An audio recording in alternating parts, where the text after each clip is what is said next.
todos se van a dilatar, es que vamos a poder captar al mismo tiempo, pero mirar en un solo punto. Este ojo va a mirar al centro y todo lo que vamos a ver en la periferia es el campo visual. ¿Cuánto es el campo visual en cuanto a grados? Son 60 grados hacia superior, 60 grados hacia nasal, 70 hacia inferior y 90 hacia temporal. En cuanto a la sensibilidad, esta es una imagen esquemática en forma de una isla, en donde la parte más cerca a la orilla va a tener menos sensibilidad y conforme se va yendo a la parte más alta va a haber más sensibilidad. Entonces el área donde hay mayor sensibilidad viene a ser la fóvea, ¿cierto?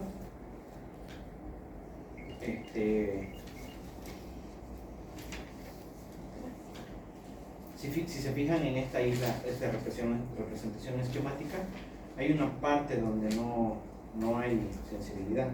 Eso corresponde a la mancha ciega, es el sitio por donde salen los estímulos luminosos, corresponde a la papila o la cabeza del nervio óptico, ¿no? Entonces, mientras más a la periferia, el estímulo luminoso va a ser mucho más pobre, mientras que en el área más alta, en este caso la parte de la fóvea, va a ser el punto máximo de visión. En cuanto a las pruebas, la primera de ellas, la prueba de confrontación, detecta defectos importantes. Esta es la prueba más sencilla que pueden llegar a realizar ustedes como médicos generales y va a detectar problemas importantes en el campo visual. Más adelante van a ir entendiendo a qué me refiero. ¿Cómo se hace? Confrontando al paciente donde se encuentra sentado contra el que va a examinar, también debe estar sentado en las mismas condiciones. Se le ocluye el ojo que no se va a evaluar y se descubre el ojo que se va a evaluar, y al otro lado se hace pero con el ojo contrario. O sea, tienes que comparar, estás frente a frente, este brazo con el brazo de acá, no cruzado. Bueno, entonces el ojo de acá, el ojo de acá, el ojo de acá, con el ojo de acá.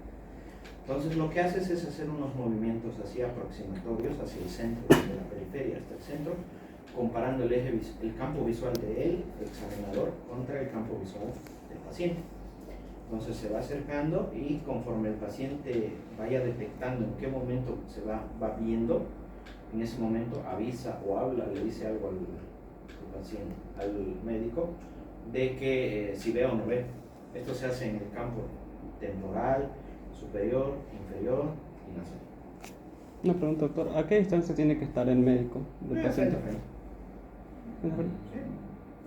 Bueno, no dándole un beso, ¿no? Una silla o una silla, ¿ya? Entonces, la idea, este método es sencillo, ¿ya? Si ustedes se fijan, pero muy importante en patologías como el glaucoma, porque puede llegar a preservarse, de acuerdo a la isla de visión, puede llegar a preservarse la visión central en un 100% y el paciente no se puede dar cuenta. Entonces, eso se puede hacer con los dedos, se puede hacer con una linterna o con algo que llama la atención, ¿sí? Entonces se le aproxima y obviamente si el examinador ve y el paciente no ve, entonces esa es la que voy a hacer. En el momento que vea el objeto que se le está acercando, entonces el paciente o levanta la mano o dice ahí lo veo o dice algo, ¿no? Entonces se hace en los campos visuales nasal, temporal, superior e inferior. Entonces, defectos importantes en el campo visual de tipo periférico. Un poco de historia. Los equipos ya en oftalmología, la perimetría manual de tipo cinético.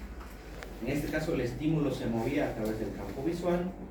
¿Cuál era la ventaja? Que en pocos minutos se exploraba varias zonas, ¿ya? Pero ¿cuál era la desventaja? La falta de reproductibilidad. Fallaba mucho del mismo paciente, le hacías el otro estudio, entonces era muy variable, entonces no era muy repetible. Luego apareció la perimetría de tipo manual, pero en este caso estática. En este caso el estímulo era inmóvil y lo que se modificaba era el tamaño y la intensidad del mismo. Este ya era una prueba mucho más reproductible, pero era mucho más larga. Cualquier estudio que sea bastante largo para el paciente es tedioso y es cansador y obviamente carece de confiabilidad. Este es el perímetro manual de Goldman. En este caso, además de todo esto, necesitaba un técnico capacitado para poder manejar este equipo e inclusive tenía que estar controlando en todo momento, monitoreando el ojo del paciente. Entonces era un poco tedioso y era bastante largo. Luego la que hoy utilizamos es la perimetría de tipo computarizado. En este caso ya el software te permite adaptar adaptar el tipo de examen de acuerdo al paciente, al tipo de estudio que necesitas para el paciente. Entonces se evalúa siempre primero un ojo y después el otro. Entonces, además esta máquina llegó a dar resultados ya mucho más fiables y más repetibles. Si te hacías este examen en un lugar y te hacías en otro lugar, obviamente con el mismo equipo, entonces ya no variaba mucho, entonces era ya más repetible y más confiable. Además la máquina te permite guardar los archivos, entonces puedes hacer una comparación en el tiempo y seguir una evolución del paciente. Entonces actualmente este es el que se llevó a estandarizar todos los lugares de oftalmología. Estos ya no se utilizan, es solamente meramente para referencia histórica. En cuanto al tamaño de estímulo, van a ver desde un tipo 1 hasta un tipo 5. Un tipo 1 de 0.25 milímetros cuadrados y un tipo 5 de 64 milímetros cuadrados. No es lo mismo mapear esta retina, esta parte de la retina con un estímulo de este tamaño que con uno de este tamaño, ¿no es cierto? Entonces, ¿cuál es el que utilizamos normalmente como estándar? Un estímulo tipo 3 que mide 4 milímetros cuadrados de área. Entonces, es un estímulo de este tamaño. Entonces, con eso vamos mapeando toda esta parte de la retina. En cuanto a la impresión de los resultados, tenemos que ver en la hoja qué es lo que se debe imprimir, aparte de los datos del paciente, el programa que estamos usando debe estar presente, los parámetros, en este caso un estímulo de tipo 3, color blanco, con un fondo de 31.5 porcillos y una estrategia de umbral completo. Los datos del paciente muy importante y algo muy importante, la edad. ¿Por qué les digo esto? Porque la máquina no usa datos de normalidad comunes. ¿Qué es lo que utiliza para decir que es normal o anormal? Entonces utiliza datos estadísticos. Por ejemplo, en un paciente, imagínense que tenga 80 años, entonces lo que la máquina hace es adaptar el test para una persona de 80 años. Y lo que se toma como referencia es una serie de estudios, imagínense 1 millón de datos, que se ha hecho a personas con las mismas características, entre ellas la edad. Personas de 80 años, 1 millón de personas de 80 años que hayan hecho el mismo test que tú vas a hacer. Bueno, y lo que la mayoría saque en ese examen, de los 1 millón, lo que diga la mayoría, eso se define como normal para esa edad. Esa es la manera que toma. Entonces, cuando tú ingresas a hacer el estudio y tenés 80 años, entonces la máquina automáticamente te lo adapta un test para realizarlo de la manera como lo hace una persona de esa edad. Por eso es que es muy importante colocar la edad del paciente. No es lo mismo hacerle un examen que le dices a la máquina de 20 años cuando el paciente tiene 80 años. No es lo mismo, no le corresponde. Y por lo tanto la estrategia, o sea, la manera de evaluar al paciente va a ser muy distinta. En este caso, por ejemplo, a este paciente de 40 años le ha tomado un tiempo de 12.30 minutos en una estrategia de umbral completo. Obviamente que este tiempo es solamente el tiempo que estuvo funcionando la máquina, ¿no? Aparte de esto está teniendo que sumarle lo que cierra los ojos, el paciente abre los ojos. Entonces todo eso va a incluir al final de cuentas. Entonces tranquilamente aquí, si les dice la hoja 12 minutos 30 segundos, tranquilamente pudo llegar a los 30 minutos en la realidad, en un ojo, y el otro ojo otros 30, y eso asumiendo lo que lo haya hecho a la primera. Entonces es un estudio de por sí largo, y encima si el paciente no comprende, entonces se convierte en mucho más largo. Es muy importante tomarse la molestia. Y esto es importante. Yo sé que ustedes no van a hacer camioneterías en su vida, o que alguien va a hacer hostal. ¿Quién quiere hacer hostal? Tal vez yo. ¿Por qué? Porque me interesa esa área. Sí. ¿Los turnos? No se hace turnos. ¿Cómo? No se hace turnos. Así lo van a intentar. Ay, qué bien. Entonces, eso es importante. ¿Por qué te digo esto? Porque si tú no aprendes bien la técnica y haces, nosotros por ejemplo venimos, hay algunos pacientes que vienen y nos dicen, ay, pero aquí lo hago bien.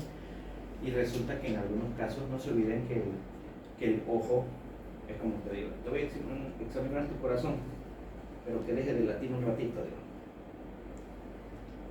Tiene sentido, ¿no? Entonces, parte de la fisiología humana de los ojos para que funcione es el parpadeo, ¿no es cierto? Pero si tú no le explicas bien al paciente y le dices el examen va a durar como media hora y tú le plantas bueno, ya 12 minutos va a durar, ¿no? Vos le plantas, usted agarra, pone su cabeza, mira las luces y nos vemos de aquí a 20 minutos. Entonces, el paciente está ahí media hora, ¿no ves? Y cada que parpadeamos, normalmente hacemos un reset.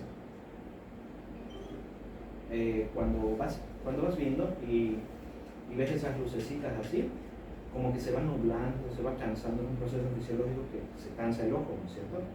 Entonces, lo que hacemos es parpadear. Obviamente que en este caso tenés que hacerle parpadear cada cierto tiempo, ¿no es cierto? Normalmente el parpadeo durará por cada 10 segundos, ¿no? Encima súmale que el paciente tiene ojo seco, entonces póngale 7 segundos, ¿no? Entonces cada cierto momento tenés que hacerle detener la máquina y retomar otra vez, ¿no? Por eso es que les digo que tarda bastante. Pero si ustedes no saben la técnica, cómo se hace, entonces imaginan tener a una persona 20 minutos ahí, es obvio que la prueba va a salir mal, ¿no? Por más que tenga positivo y todo eso, ¿no? Pero de por sí la prueba sale mal. Entonces es muy importante explicarle al paciente cómo se hace y también nosotros aprender cómo se hace el examen. A ver, nos llegan así por si acaso, son técnicos ya del área de oftalmología. Entonces, muy grave, ¿no? Entonces, eso es lo que debe tener a simple vista. Los índices de fiabilidad, esto es muy importante porque estos te van a decir si la prueba sirve, no sirve, si fue bien hecha, si no fue bien hecha, estos tres. Además la fecha y la hora. La fecha, muy importante, y la hora. ¿Por qué creen que es importante la fecha?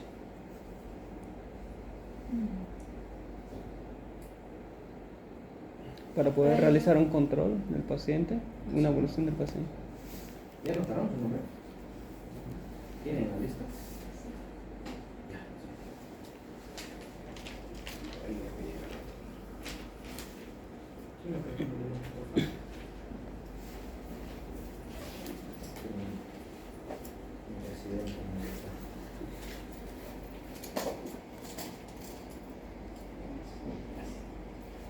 ¿Apellido? Torrico John Darío. ¿Cuál es tu nombre? John Darío. Ah, yo me recuerdo.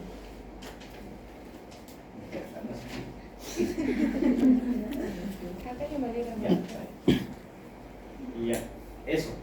Para hacer una evolución, patologías como el glaucoma, por ejemplo, le haces este estudio y de aquí a 3 años, por ejemplo, si le haces un estudio, el mismo estudio, entonces puedes ver la evolución del paciente.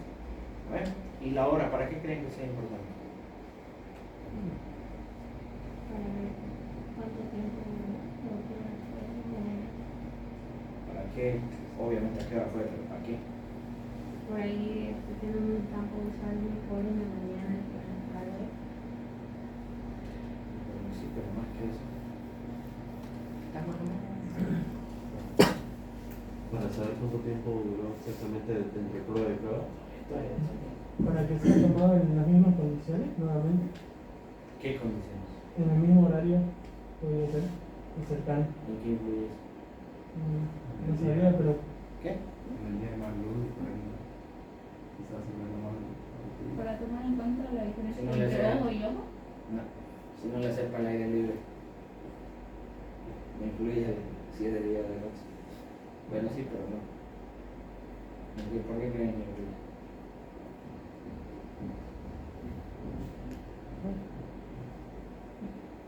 porque en todo examen siempre se realiza la hora y todo eso por protocolo. ¿Cómo? Por protocolo podría ser porque la mayoría de los exámenes se anotan.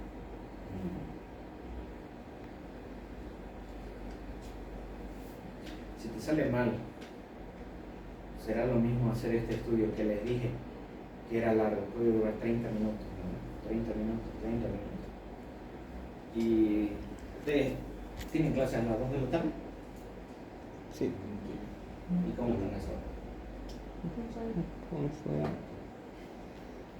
¿Y si es viejito? Entonces le haces el examen y cada vez te sale mal, cada vez te sale con errores y todo eso. Y te fijas la hora y dices, bueno, las 2:30 de la tarde. Entonces, bueno, a esa hora lo más probable es que te dé sueño, que esté cansado. Bueno. Entonces en esos casos la hora te orienta más o menos para darte cuenta si el paciente está colaborando y el por qué puede que no esté colaborando. Pacientes que vienen con resaca, por ejemplo, en la mañana, influye, ¿no ves? Muchos pacientes vienen y trasnochados vienen a hacer la campimetría. Imagínate vos haciendo 1 hora ahí y estás trasnochando.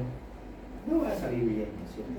Entonces, más que todo para orientarte de que no es lo mismo hacer una persona como en este caso a las 6 de la tarde, imagínate en una ciudad donde duermen a las 8 de la noche o es viejito, frente a hacerlo a las 9 de la mañana donde el paciente recién ha despertado, recién ha desayunado, entonces las condiciones no son las mismas, ¿no?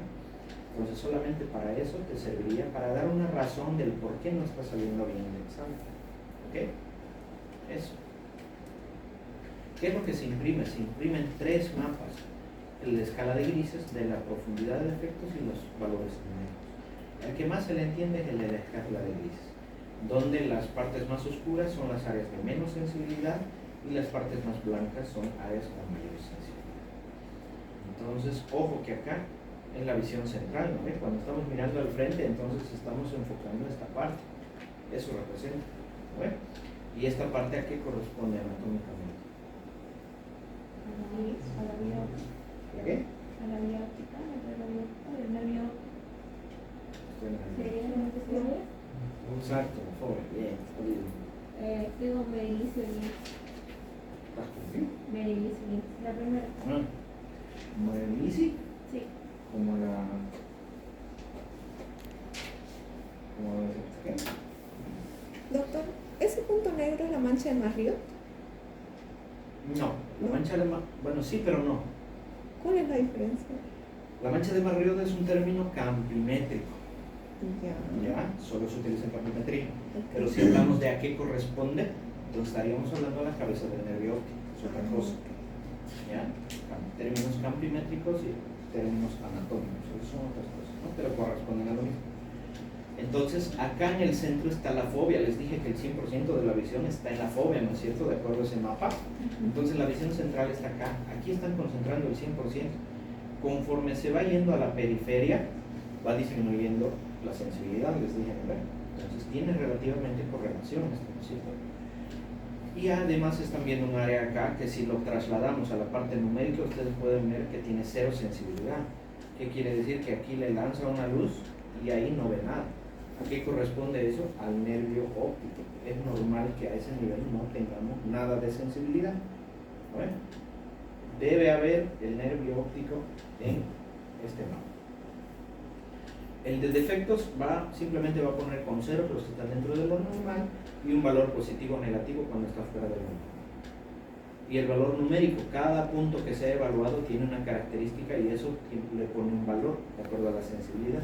Entonces todos estos datos, estos números se van traduciendo en este mapa y van correlacionados. Fíjense, una sensibilidad de 0, nada, todo negro. Cambio acá una sensibilidad de 31, entonces, ya está mucho más claro, ¿cierto? Entonces todo este mapa se va formando a partir de esto. Esto es lo que interpretamos para darnos cuenta de esto. No tanto esto, es más fácil, pero es engañoso. Esto es la hoja completa. Entonces tiene todos estos datos que ya los hemos analizado. El mapa de escala de grises, de la profundidad y el de datos numéricos. Vamos con los índices de fiabilidad. Básicamente los índices de fiabilidad lo único que te van a decir, bueno, no sé si lo único, pero lo más importante, si sirve o no sirve la campimetría. Así, de plano. Fíjense en este caso, la pérdida de fijación, en este caso es de 9, de 33, 8 a 9, etc. Incluso la máquina te lo anula. Cuando te lo pone 2X, entonces te lo anula. Entonces quiere decir que esta prueba no sirve. ¿Ya? Recuerden que la campimetría les dije que el paciente debe mirar a un punto fijo y todo lo que ve alrededor es la campimetría. ¿No ven? Entonces, si el paciente, para mapear toda esta parte de la retina, el paciente tiene que dejarlo pues quieto los ojos, ¿no es cierto? Entonces aquí está la fobia y el nervio óptico. ¿Cómo es que la máquina monitorea el nervio óptico entonces? O la pérdida de fijación. Cuando tú miras al frente, entonces la máquina te dice, bueno, hay que sacarle una fotografía y ver dónde está su nervio óptico. Entonces manda una luz acá, dependiendo del lado del ojo, obviamente, ¿no? Entonces te manda una luz acá. Y ahí estoy apuntando al nervio óptico. ¿Ve? Si mando una luz y apunto el nervio óptico, ¿el paciente va a ver o no va a ver? No va a ver. No va a ver. ¿Ve?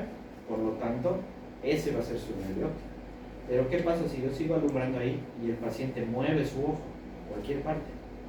¿Va a ver o no va a ver? Va a ver la luz. Va a ver. Y el paciente automáticamente va a apretar el botón. Porque el examen consiste en que el paciente apriete el botón cuando vea las luces y no apriete cuando no ve las luces. Entonces, si yo te lanzo una luz aquí, normalmente no deberías ver nada. Pero si aprietas el botón y estás viendo, entonces quiere decir que has movido el ojo. Así se da cuenta la máquina que estaba moviendo el paciente los ojos. No es lo mismo que yo te ponga acá una luz y lo viste ahí, ¿no ves?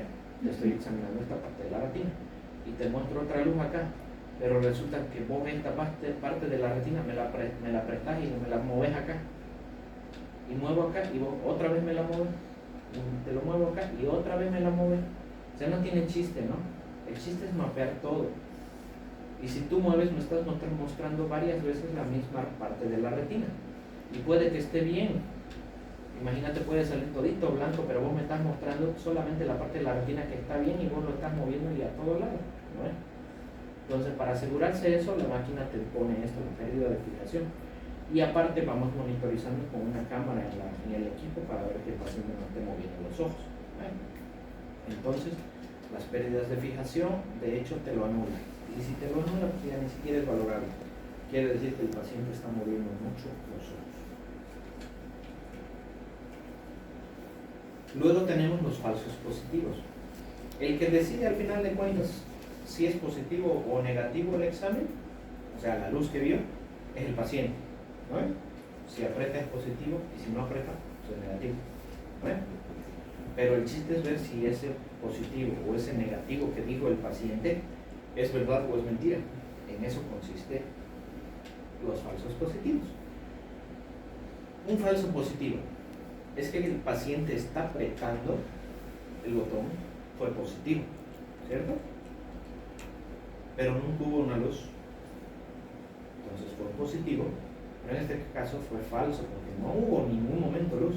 La máquina por eso es un software que se va adaptando y te va analizando de una manera hasta cierto punto inteligente, ¿no? Entonces te va mostrando, a veces te muestra 10 luces seguidas y a veces no te muestra ninguna, y no es que esté mal, sino que te está evaluando, ¿no? Entonces, para que no te hagas el vivo. Entonces, cuando el paciente aprieta y no existe ninguna luz, eso es un falso positivo. ¿Ok?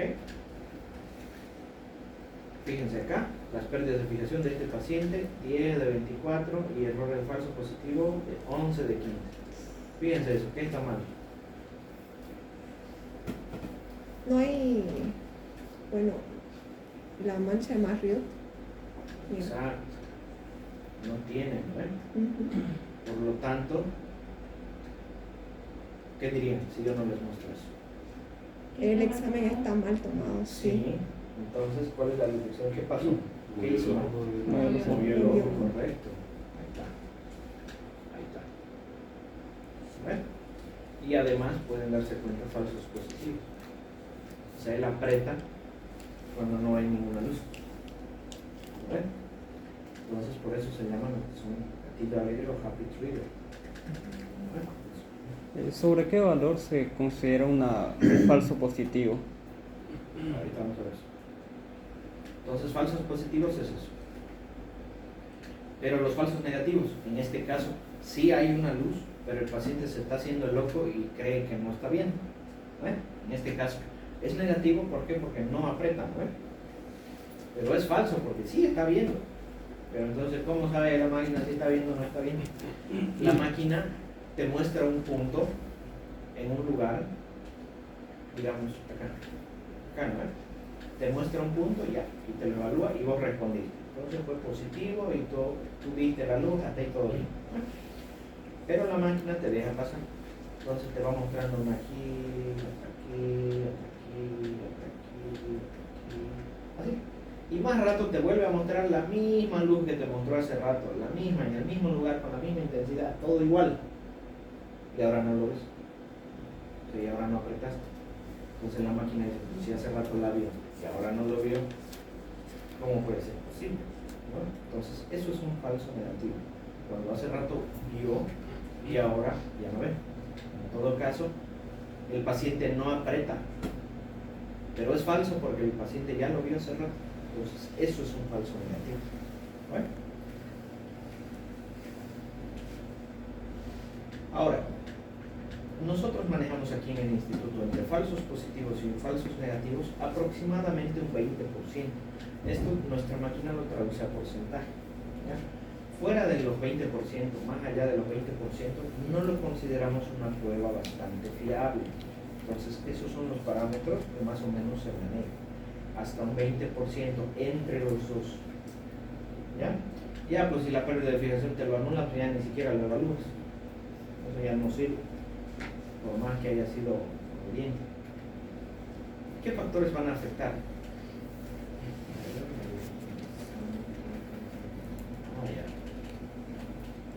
Van a afectar factores como la edad, no es lo mismo hacer los pacientes de 20 años que uno de 80, la refracción, el tamaño de la pupila y los criterios. La edad, porque teóricamente la sensibilidad de la retina disminuye de 0.6 decibeles por cada década en el punto de fijación. Entonces los viejitos son menos sensibles, ¿no? Entonces ven, reaccionan menos. Además, un joven decía, cuando vea la luz, aprieta, la ve la luz y aprieta. Y el viejito, ¿qué hace? Va a ver la luz y aprieta, la ve la luz, así aprieta. Es más lento, ¿no? Bueno, por eso es que la prueba también debe ser adaptada de acuerdo a la edad del paciente, ¿no es cierto? Y además sucede algo también, se le caen los párpados además a los viejitos, ¿no? Entonces, todo eso va a influir, y aparte que están incómodos, y aparte vienen en silla de ruedas, ¿no? Es todo un parto, ¿no? Entonces va a influir la edad. El tamaño de la pupila, pacientes que son tratados para el glaucoma con medicamentos mióticos que van a reducir. Ustedes tienen que darse cuenta que para que yo monitorice la mancha ciega está en la parte de atrás del ojo, ¿no? En el polo posterior. Entonces, para que la luz que les digo que muestre y que le pinche ahí al nervio óptico, tiene que pasar todo lo que son los medios transparentes, ¿no? Y si esa ventanita que estamos viendo es así chiquitina, pues se complica la cosa, ¿no? Porque cualquier cosita que muevas, por ejemplo, va a mover un poquito el paciente, entonces no te va a controlar la mancha ciega, ¿eh?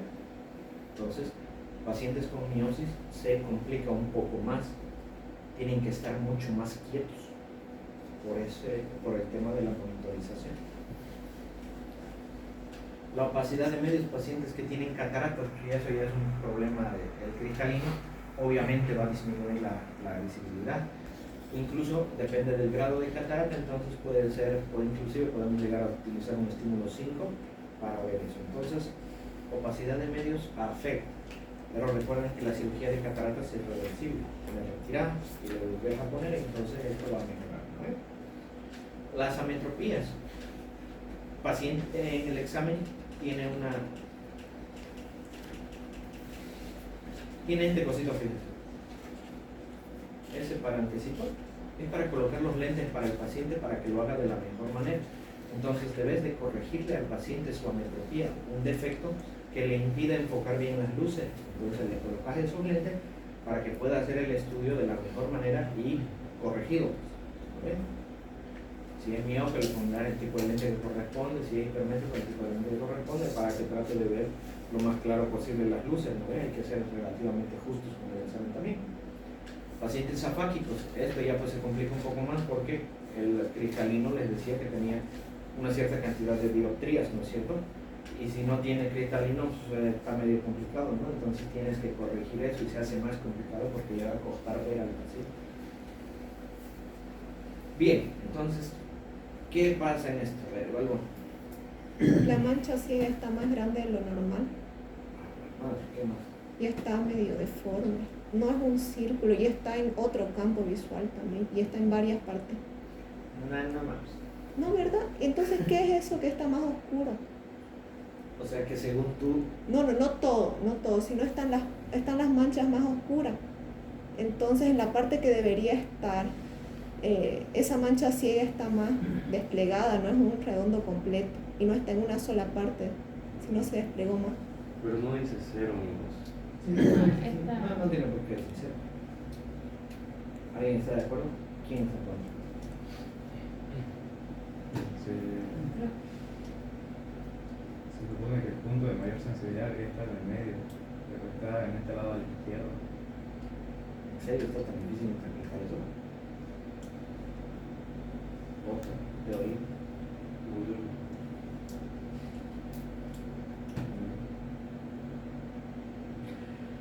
Lo que menos, lo último que tenés que fijarte en esto, en este caso por ejemplo, es la mancha ciega.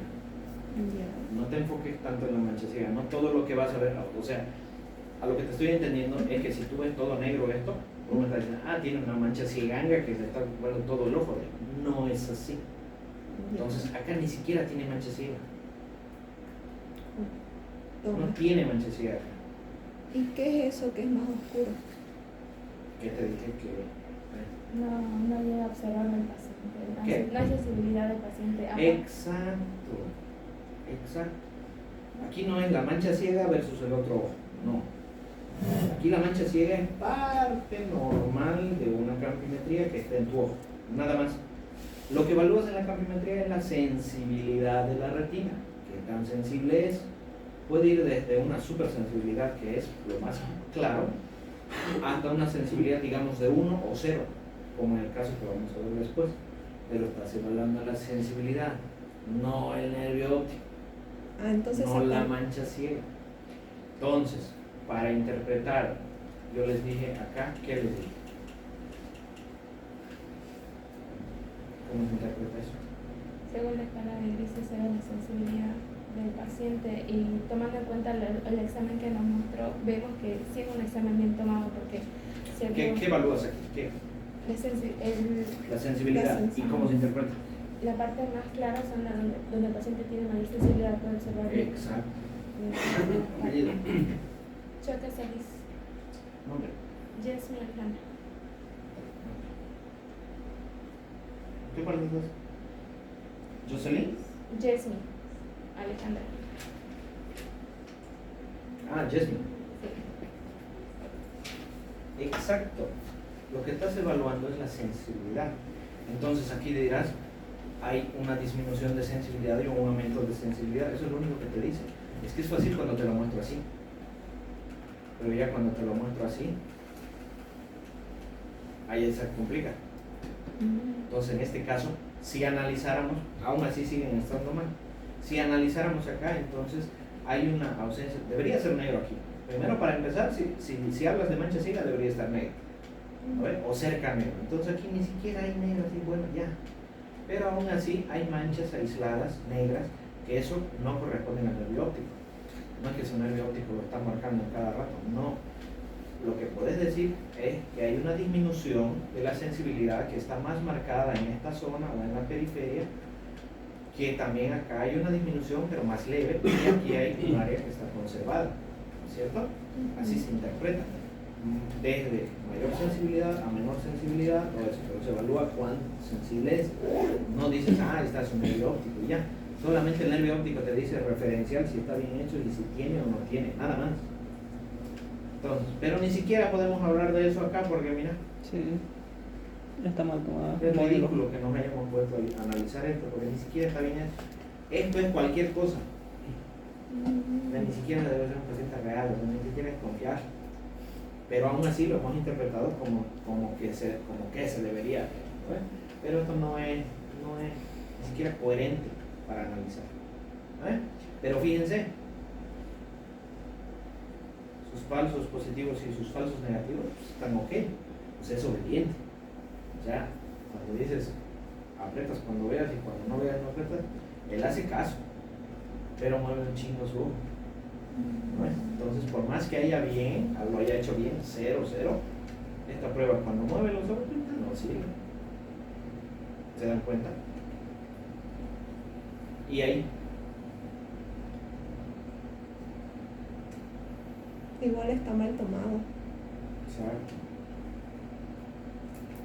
No hay mancha ciega, ¿no? Ujú. Aquí tampoco había, pero como que te perdiste. Ujú. Pero aquí, ahí ya no te pierdes, ¿no? Claro. Ahí no hay. ¿No hay? Y fíjense, la pérdida de fíjense, igual este también es obediente, pero el problema es que este te está moviendo los ojos que da miedo. Ujú. ¿No es? Entonces, se borra. No es que sea bendecido, que no tiene medio. Entonces esto está mal. Cuando ustedes vean algo que aparentemente está bien, por más que esto esté bien, y si ustedes no ven la mancha ciega, entonces cuestionense y vuelvan a hacerlo, a repetirlo. Porque lo más probable es que no lo haya detectado como error. Pero como ustedes ya saben que debe tener anatómicamente, pues ustedes no se salten esto y no se confíen mucho en esto. Por eso es que es un análisis integral, no es solamente viendo esto. Todo esto te da datos. Este va con este va con este va con este, todo esto se analiza. Pero puede haber este caso, por ejemplo. En este caso ustedes pueden ver aquí, aquí más o menos va, la mancha ciega va o aquí, dependiendo del ojo que es. Entonces acá pueden decir, bueno, aquí hay una disminución de la sensibilidad, central no es más periférica, que se va aumentando, mientras más periférico se va haciendo, va viendo peor, ¿ven? Pero esta imagen es característica no de una enfermedad. Cuando se hace la campimetría les dije que se ponen unos lentes, ¿no ven? Un apoyadorcito, les dije, ¿no? Cuando tú no posicionas bien ese lente y lo pones bastante adelante o bastante cerca, entonces llega a incomodar. Y si lo pones muy lejos, ese marco te va a lograr obstruir las lucecitas que van a salir de ahí. Y por lo tanto no vas a ver. Entonces, cuando veas este patrón, en realidad son patrones. Este patrón, entonces puedes decir, bueno, algo ha pasado que lo más probable sea que el apoyador de lentes no lo haya puesto. Entonces lo modificas, le volvés a hacer el estudio y te fijas que no esté ni muy cerca ni muy lejos y automáticamente esto debería desaparecer. Este escotoma así anular debería desaparecer. No es que se haya curado, sino que simplemente han hecho las cosas bien, ¿cierto? Esos detallitos influyen. Entonces, si le hacen al paciente y se vuelven a fijar y está todo ok y aparece esto, ya ustedes pueden decir que ya no es un problema de técnica, más es un problema real, ¿cierto? Pero si vemos este patrón, normalmente es por mala colocación del apoyador de lentes. Esto es lo mismo que están viendo acá y esto también. Fíjense acá, hay una disminución de la sensibilidad, en este caso superior. ¿Qué podría ser? Dice, fíjense. Que hay una tosis y por eso no puede ver en la parte superior. O sea, lo más frecuente, si le preguntan a este paciente, ¿cuántos años tiene? 20 años. Probable que no. Tiene 90. 90, sí. Es más probable, ¿no? A ver, míreme en mi cara, señora. Entonces, ya te pasa. ¿Qué haces entonces? Le volvés a hacer el examen y le ayudas, ¿no? O le pegás, creo que así hacen en algunos centros, digamos. La idea es que le ayudes, ¿no? Aquí ahora los dos. Y esto desaparece normalmente. Entonces, no es que se haya curado, sino que se han hecho las cosas de la manera más óptima para que pueda ver bien el paciente, ¿no es cierto? Entonces, son condiciones en las que afectan. Nosotros le llamamos artefactos en ese caso. Ya, entonces son condiciones que al final de cuentas influyen y pueden simular una alteración real del paciente. Entonces, esto ya en cuanto al glaucoma. Vamos a ver.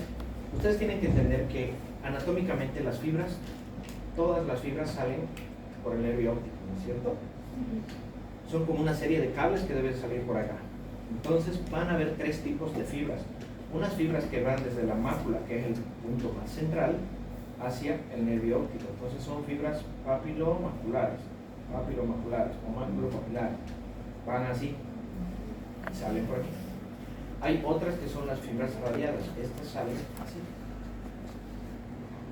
como rayos de sol, por eso se llaman radiadas, o como radios de bicicleta. Pero hay otras fibras que son las fibras arciformes, estas vienen así, como arcos. Y así van saliendo. Esa es la manera anatómica que van saliendo las fibras. Entonces, entendiendo eso, ustedes ya se van a poder dar cuenta qué es lo que sucede en el glaucoma. En el glaucoma hay una lesión de las fibras de las células ganglionares, entonces va a haber muerte. Entonces, ustedes pueden ver acá, aquí está su nervio óptico, pero aquí ya se está agrandando. Entonces, si es un primer indicio de un glaucoma estadio 1, un agrandamiento de la mancha de Marrero, así se ve. Y aquí pueden ver un escrotoma, puede ser aislado, no es nada específico, ¿vale? Incluso aquí en la periferia, entonces como que no se nota, pero ya hay como que un indicio de que está comenzando, ¿cierto? Distinto acá está el nervio, pero ya fíjense cómo va mostrándose la lesión. ¿Qué fibras se estarán comprometiendo? Sí se entiende que todas deben salir por acá, ¿no? Entonces, por acá. ¿Qué fibras se están ganando? Arciformes. Exacto, las fibras arciformes son las que se están ganando. Entonces, las que primero están normalmente lesionadas son las fibras arciformes. En un estadio 3, fíjense, ya están marcadas, ¿no? Anatómicamente incluso se ve bien.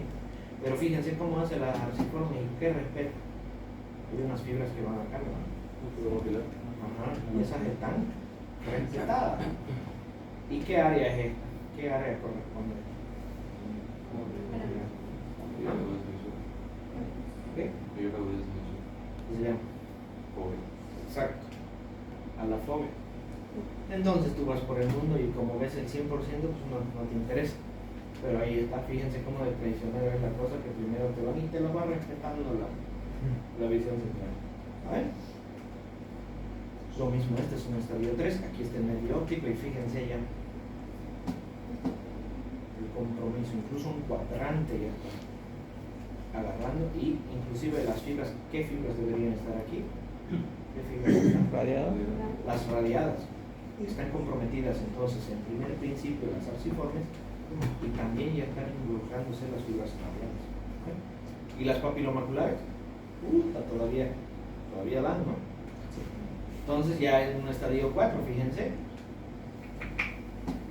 ya están lesionadas las arciformes superiores e inferiores, las radiadas también en preservación todavía de esta zona, y los papilomaculares todavía sirven, ¿eh? Entonces, esto es lo que se denomina visión tubular, como cuando ven por una cartulina. Así, estas personas van viendo así. Pueden llegar a ver el 100%. Por eso es que cuando tú haces la agudeza visual, yo no les dije que cuando hace la agudeza visual el paciente debe mirar la cartilla de media y debe hacer esto, debe hacer esto. No le dije, ¿no? Entonces, mire al frente y lea. ¿Vale? Y si estás mirando al frente y estás leyendo, ¿qué parte de tu retina estás evaluando?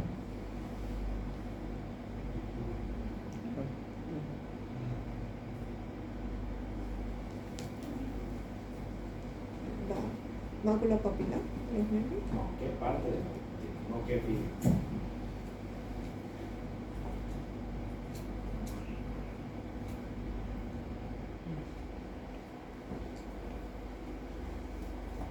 La fobia, chicos. ¿Acaso no les dije que la fobia es la parte central, el 100% de la visión y todo eso? O miran así. Les garantizo que si hacen así de cortadito la cartilla allá y yo mirando acá, les apuesto que ni la más grande van a leer, les apuesto. Pero si miran de frente, sí la van a ver, ¿no ven? Porque está enfocado el 100%. Entonces, si a este paciente le haces una agudeza visual y encima es un ojo perfecto, te va a leer el 100% y te va a decir, yo no tengo nada, ¿no ven? Pero resulta que le haces una campimetría y no ve nada. A ver, dale un manazo a ver y bueno, a ver. Por ejemplo, va por la calle y dice gracias. Va por la calle con la corteja y a veces uno va todo ahí, ¿no? Pero pasa uno por ahí, pero la vio, ¿no? Chance, ¿no? Por todo obediente, pero no la ves, ¿no? Buena papimetría. Pero en este caso, este paciente solo abrió el frente. En caso de que estuviera pasando o algo así, sí o sí tiene que enfocar la mirada con el 100% y ver. O sea, anda así como con binocular, viendo la vida. No puede ver en la periferia. Pero como ve clarito al centro, pues va a valer suficiente. El problema de esto es que llega a esto. Sí. Entonces las últimas que mueren es esto. Entonces ya llegan a esto. Y viene el doctor, que ya no veo, que hace una semana, 2 semanas veía. Claro, veías, pero veías así. ¿Qué es lo que ustedes deben hacer y lo importante para evaluar esto? Si ustedes idealmente pudieran detectar como médicos generales una agudeza, una campimetría así, pero solamente haciéndole el test de confrontación, sería ideal. Se hacen campañas o cualquier paciente que ustedes vean, evalúan la agudeza visual con las cartillas de Snellen y además le hacen la prueba de confrontación para ver si está comprometido. No van a llegar a evaluar, a detectar esto, obviamente, porque la prueba de confrontación no te detecta errores pequeños, ¿cierto? Esto es de especialidad con este estudio. Pero una prueba de confrontación que logre detectar esto, que usted le haga la prueba en el campo visual superior, no lo ve, ahí lo veo, entonces, ¿por qué no ve acá si yo ya la vi desde acá? ¿No ve? Entonces ya llama la atención, probablemente tenga un glaucoma. Entonces ustedes lo refieren al oftalmólogo, se le da tratamiento y se trata de detener en este estadio para que progrese lo menos pronto posible a esto y peor a esto. ¿No ven? Si les llega un paciente así y ustedes no lo refieren, pues rapidito se va a ir a esto. ¿No ven? Entonces para eso sirve la prueba de confrontación. Ahora de la vía óptica. Entonces la vía óptica va a ser el lugar donde los estímulos luminosos que al final son percibidos por la retina van a llegar a través de la retina, va a pasar por el nervio óptico, va a llegar al quiasma, luego al tracto óptico, van a llegar al cuerpo geniculado lateral, radiaciones ópticas y por fin a la corteza occipital, que es donde se va a interpretar en realidad qué es lo que está viendo el paciente. Todo ese trayecto se llama vía óptica. Acá, por la forma de los ojos, fíjense la retina nasal, aquí está la nariz por si acaso, ¿ve? La retina nasal en realidad te está mostrando la información de la retina temporal, del campo visual temporal. Y la retina temporal te muestra el campo visual nasal por la forma de los ojos.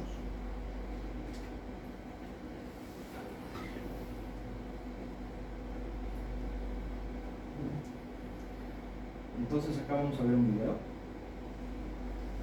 donde van a entender cómo va la... Fíjense, en este caso el estímulo está naciendo en temporal, el campo visual temporal, y se está proyectando en la retina nasal. Las fibras nasales cruzan en el quiasma óptico, cruzan del otro lado, a través del nervio óptico al cuerpo geniculado lateral, va a salir de lo que es el cuerpo geniculado a través de las radiaciones ópticas y va a ir hasta el hemisferio contrario. Fíjense que el estímulo nació de este ojo y se mostró en este lado del cerebro, pero solamente las fibras nasales son las que cruzan.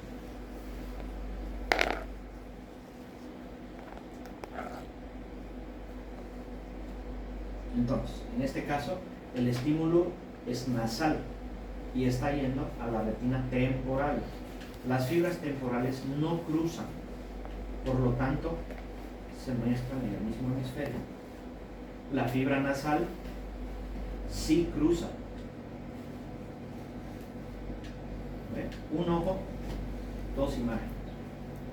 Retina nasal y retina temporal. Las dos hemirretinas del ojo izquierdo, fíjense. Temporal y nasal. La temporal se queda y la nasal cruza.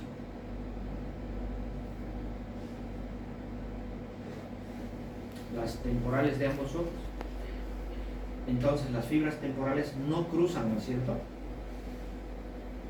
Lo mismo acá. Fibra temporal, ninguno cruza, cada uno en su hemisferio. Las nasales de ambos ojos, esta sí cruza. Entonces la nasal de esta va a cruzar y la nasal de esta también va a cruzar. Las fibras nasales cruzan. Ahora todo el cuento completo, las nasales y las temporales. 2 estímulos, 2 estímulos. Las nasales se van a cruzar y las temporales se van a mantener. Esa es la manera en la que llega a ver el paciente. Entonces, como ya saben dónde está el problema, entonces aquí van a lograr interpretar dónde está la lesión. Entonces, si la lesión estuviera acá, vamos a ver la retina nasal de acá, entonces está viniendo, sí va a haber compromiso, ¿no? De la retina nasal, a ver la retina temporal, también está lesionado, entonces este ojo no va a ver nada, ni nasal ni temporal. Pero a ver este ojo, vamos a ver su retina temporal, viene todo bien. La nasal cruza, ¿no? Pues entonces esto está todo ok, por lo tanto debería haber, ¿no? Pero ¿qué pasa cuando el problema está acá? Donde dice B. En este caso, ¿qué está dañado? Las fibras nasales, ¿no? Entonces, a ver, vamos a ver, la fibra nasal de acá cruza, sí está dañada. La fibra temporal de este no cruza, entonces está bien. Entonces, la temporal de esta está ok. Entonces, la nasal de esta cruza, entonces sí hay un problema. Pero la temporal, no, ok. Entonces, va a haber, la lesión va a estar solamente en las fibras nasales, ¿no? ¿Sí o no? Y así, dependiendo dónde sea el problema, ustedes pueden encontrar distintas patologías, solamente conociendo eso. Entonces, aquí viene lo interesante. Este es el quiasma, ¿no es cierto? Yo les dije que en este caso hay una lesión acá, en el quiasma óptico. Entonces, lo que se va a dañar es las fibras nasales, correcto, ¿no ven? Pero esta imagen, si están dañadas las fibras nasales, No va a poder ver la mitad del campo visual porque no llega el estímulo. Por lo que se van a cruzar, no van a poder cruzarse las fibras nasales. Y habrá mianopsia. cruzarse. O sea, aquí sí ve, ¿no ve? Sí, ve la mitad. Lo blanquito sí se ve y lo negrito es lo que no ve, ¿no ve? Pero si yo les digo que aquí la lesión está a nivel del quiasma óptico, ¿no ve? Y en ese caso el problema está en las fibras nasales, ¿y aquí por qué ve bien entonces en las nasales? Porque las fibras temporales se mantienen. ¿No? Porque los estímulos nasales van a haber cruzado. Ahora, lo que nos diga a la nasal se va a ver en lo temporal. Exactamente, es por eso, chicos. Sí se entiende que acá hay una lesión de las fibras nasales, ¿vale? Y ahora ustedes me dirán, pero doctor, esto está mal entonces, aquí lo que no debería haber entonces es acá, ¿vale? Pero no, esta imagen está bien y el análisis también está bien. ¿Cuál es la razón? La razón es esta. Fíjense, realmente cuando la lesión está en el quiasma, lo que está lesionado son las fibras nasales. Pero si se fija, la fibra nasal, ¿de dónde recoge información? Del campo visual temporal, chicos. Por eso es que el paciente no ve en temporal. En otras palabras, la campimetría evalúa lo que ve el paciente. No te está diciendo dónde está la lesión anatómicamente. ¿Ok? Entonces, si tú ves en este caso, en su campo visual, que no está viendo el campo temporal, realmente su lesión está a nivel de la retina nasal. Si tú ves esto y no sabes interpretar esto y dices, bueno, entonces aquí está afectado su retina temporal. Entonces entras y le operas su retina temporal, lo dejaste ciego. Porque estás operando exactamente lo contrario. Lo que estaba bien estás operando. Porque vos estás pensando que lo que estás viendo es anatomía. No es anatomía, es campimetría, chicos. Entonces la campimetría evalúa lo que ve el paciente, no dónde está la lesión. Eso tienen que deducir ustedes. ¿Dónde está la lesión? Solamente sabiendo qué es lo que ve el paciente, ustedes tienen que darse cuenta a qué nivel va a estar la lesión. Y tomando en cuenta esta mecánica de lo que ve el paciente. Y eso, chicos. Lucas. Esa parte que se veía solo un cuarto de la parte de abajo. Qué afán. ¿Qué es esto? En la otra. En la penúltima, eso. Esta. Ajá. Ya. Lo que pasa es que acá, estas fibras van a venir y van a decruzarse y van a formar un entrelazamiento de fibras superiores e inferiores. Entonces, cuando salen de aquí del cuerpo geniculado a través de las radiaciones ópticas, hacen que esa imagen que te mostré acá, que ubicas de que una imagen va a un lado y que la otra imagen va al otro lado, es más complejo acá, porque incluso se dividen en superiores e inferiores. Entonces, por eso te está haciendo un poquito más específico. Entonces, te está agarrando, aquí te está diciendo, te está agarrando de los dos ojos, ¿no ves? En este caso, imagínate que fuera esto, ¿no ves? Pero además te está diciendo que solamente te está agarrando las fibras inferiores. Entonces quiere decir que está mucho más atrás, porque hay un lugar anatómicamente donde esas fibras se dividen en superiores e inferiores. Entonces te está diciendo, no es acá tu problema, porque si fuera acá, te mencionaría así. Entonces, como te está haciendo un poquito más complicado, entonces la lesión está acá, mucho más posterior. Eso es un poco más complicado que lo entiendas porque es más de especialidad. Ya, pero llama la atención la imagen.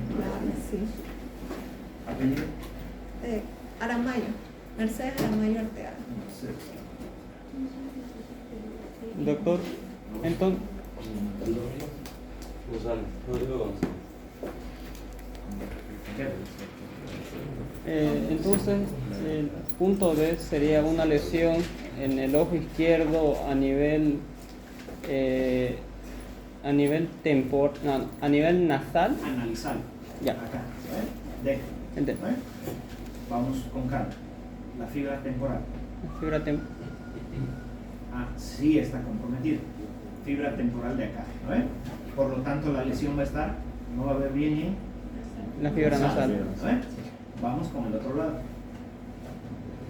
La fibra nasal. ¿Ves? No pasa nada. Entonces la nasal sí va a ver.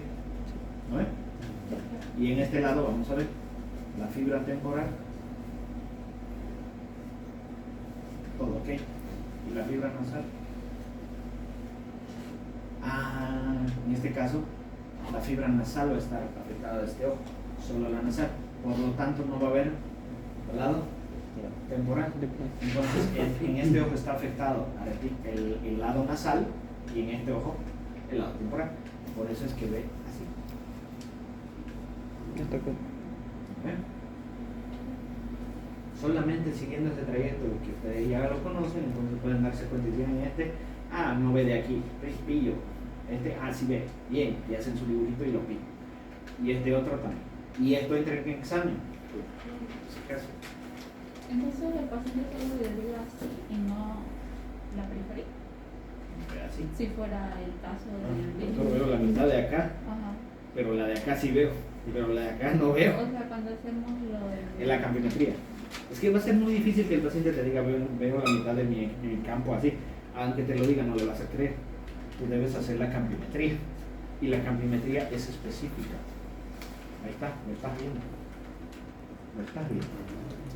Esto es una campimetría real, ya no es dibujito. Ya no es dibujito. Esto es real. Entonces sí se llega, incluso las cuadrantanopsias que dices, se logra detectar. Y el neurólogo pide para saber dónde está